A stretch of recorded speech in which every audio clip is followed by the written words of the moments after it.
प्रणाम अनि नमस्ते सबैजनालाई र नयाँ साल आउँदैछ र अहिले यो सिजनको नयाँ आलु पनि आइसकेको छ। मसिनो खालको आलुको मैले यहाँनिर फ्राइज बनाएको छु। एकदमै मिठो र टेस्टी हुन्छ। यो तपाईँहरूले राइससँग पनि खान सक्नुहुन्छ, एज अ स्न्याक्स पनि बनाउन सक्नुहुन्छ।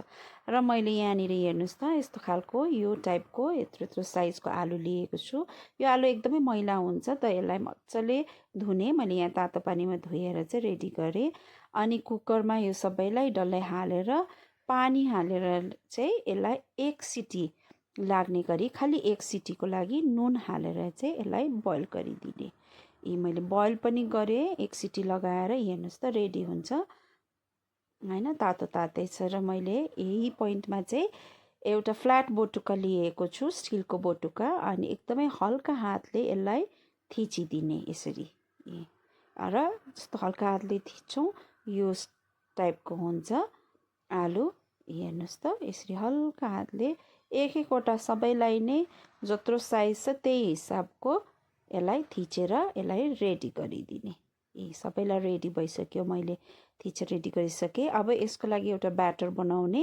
मैले यहाँनिर 2 चम्मच कर्नफ्लोर लिएको छु, अलिकति सेतो आँटा पनि 2 स्पुन लिए, अलिकति नुन लिएको छु, अनि त्यसपछि यसमा अलिकति कुटेको खोर्सानी, मैले यहाँनिर कश्मिरी लाल मिर्च लिए, अनि पानी हाल्दै यसको एउटा घोल बनाउने, यतिको हल्का ब्याटर बनाउने। हेर्नुहोस्, यतिको घोल बनाएर चाहिँ यसलाई हामीले मजाले चलाइ दाना नबस्ने हिसाबले गरिदिने। रेडी भएपछि त्यो आलु हाल्दै, एक एकवटा आलु हाल्दै यसरी दुईपट्टि नै आलुलाई ब्याटरमा चोप्ने। मैले सबैलाई यसरी जति अट्छ यो यसमा गरेँ। अब मैले यहाँनिर कराही युज गरेको छु, तपाईँहरूले प्यानमा पनि गर्दा हुन्छ या एयर फ्राई युज गर्दा पनि हुन्छ। अलिकति खाने तेल अनि त नुहाउने घिउ हालेर चाहिँ मैले सबै आलुलाई ब्याटरबाट निकाल्दै यसरी फ्राई गर्नुको लागि अलिकति मिडियम फ्लेममा चाहिँ यसलाई आलुलाई फ्राई गरिदिने। एकपट्टि फ्राई भइसकिसक्यो, अब अर्कोपट्टि पनि फ्राई गरिदिने। एकदमै गोल्डन ब्राउन, हेर्नुहोस् त कलर गोल्डन ब्राउन हुने खालको गरी चाहिँ दुईपट्टि यसलाई फ्राई गरिदिएँ। मेरो रेडी पनि भयो। यसरी नै मैले सबैलाई गरिदिएँ। यो एउटा पोर्सन हो, यसरी सबैलाई नै गरेर रेडी गरेर अलग गरेँ।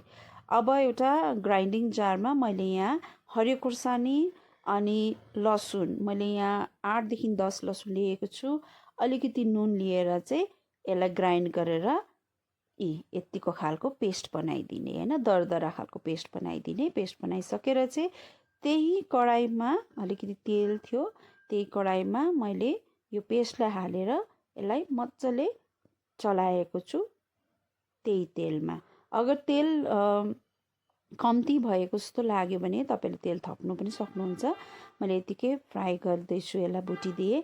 अलिकति घिउ हालेको छु, घिउले एकदमै टेस्ट दामी लिएर आउँदैछ, त्यसले गर्दा घिउ हालेर अलिकति हल्का चलाइदिएँ। अनि यहाँ मैले अलिकति ओरिग्यानो पनि युज गरेको छु, अनि यहाँनिर पेपरलाई पनि ग्राइन्ड गरेर मैले हालिदिएँ फ्लेभरको लागि, एकदमै स्वादिलो भएर जान्छ। अन्त यसलाई हल्का स्टर गर्दै चलाउने। अलिकति यहाँनिर मैले धनियाँलाई चाहिँ मजाले कटिङ गरेर चाहिँ त्यसलाई पनि हालिदिएको छु, अनि मजाले चलाउने। अन्त अलिकति तेल कम्ती भएको जस्तो लागेर मैले तेल यहाँ थपिदिएको छु। सानो आँचमा पकाउँदाखेरि तेलको गन्ध जान्छ। अलिकति कश्मिरी लाल मिर्च हालिदिएँ कलरको लागि। तपाईँहरूलाई अलिकति पिरो चाहिन्छ भने तिखालाल हाल्दा पनि हुन्छ। र अघि फ्राई गरेको आलु सबैलाई हालिदिएर चाहिँ यसलाई टस गरिदिने मजाले, होइन।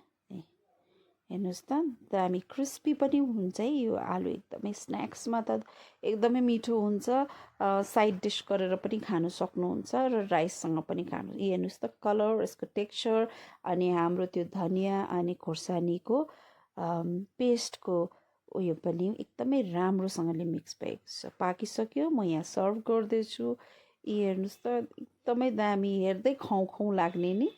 मैले त खाएँ पनि, तपाईँहरू पनि ट्राई गर्नुहोस् होला, एकदमै मिठो हुन्छ यो potato fry. Smashed potato fry भन्दा पनि हुन्छ यसलाई, stir fry. Thank you for watching. यसरी नै माया गर्दै गर्नुहोस् होला र मेरो भिडियोजहरू पनि हेर्नुहोस् होला।